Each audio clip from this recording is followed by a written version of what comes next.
उत्तर प्रदेश में प्राथमिक स्कूलों में काम करने वाले शिक्षा मित्र लगभग 22 साल से ज्यादा के वक्त से काम करते चले आ रहे हैं, लेकिन उन्हें ना तो सम्मान मिला और ना ही शिक्षक होने का तमगा हासिल हुआ।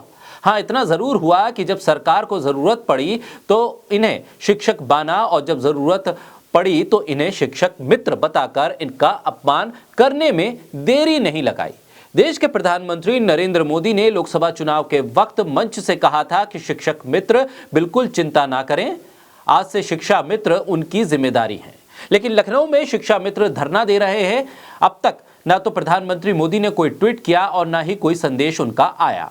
गृह मंत्री अमित शाह ने भी शिक्षा मित्रों से सहानुभूति जताई थी। शिक्षा मित्रों की समस्या दूर करने के लिए योगी सरकार ने एक कमेटी बनाई थी और कहा था कि सरकार इस मुद्दे पर गंभीर है, लेकिन वक्त के साथ पीएम से लेकर सीएम तक भूल गए मुद्दे को भी और अपने किए गए वादे को भी। बोलता हिंदुस्तान पर मैं हूं आपके साथ मिर्जा शाकिर अली बेग। लखनऊ के इको गार्डन में लगभग 5000 से ज्यादा शिक्षा मित्र अपनी मांगों को लेकर इकट्ठा हुए हैं।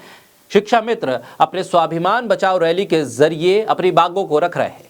इसमें 75 जिले से शिक्षा मित्र प्रदर्शन करने के लिए एकजुट हो रहे हैं और उनका साफ कहना है कि अगर उनकी मांगे नहीं मानी गई तो यह प्रदर्शन लंबा चलेगा, वक्त के साथ बढ़ता जाएगा। पिछले कई सालों से शिक्षा मित्र खुद को असहज और असुरक्षित महसूस कर रहे हैं।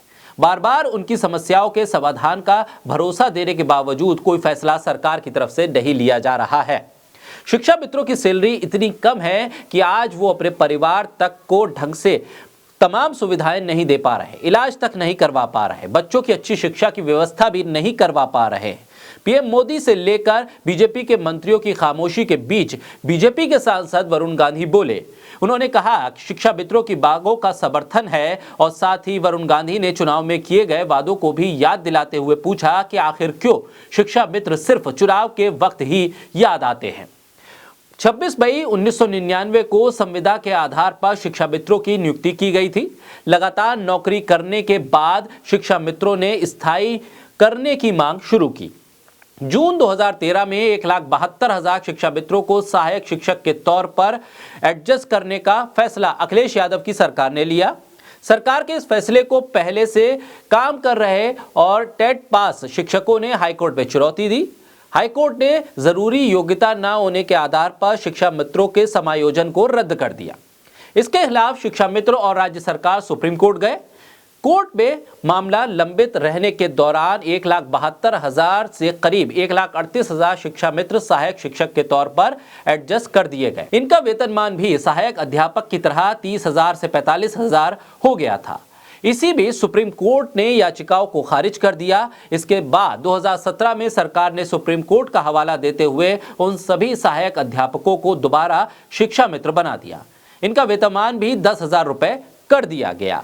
तब से लेकर आज तक अलग अलग मोर्चों पर लड़ाई चल रही है। अगर 2024 में बीजेपी को शिक्षा मित्रों का वोट लेना होगा तो उनकी समस्या का भी समाधान करना पड़ेगा, क्योंकि 1.5 लाख परिवार अकेले नहीं होते, इनके साथ 4 चुने परिवार और जुड़े होते हैं। अगर ये शिक्षा मित्र अपने मित्रों से मिलकर चुनाव में नाराज रहे तो बीजेपी को नुकसान होना लाजमी है। लिहाजा बीजेपी कोई घाटे का सौदा नहीं करना चाहेगी।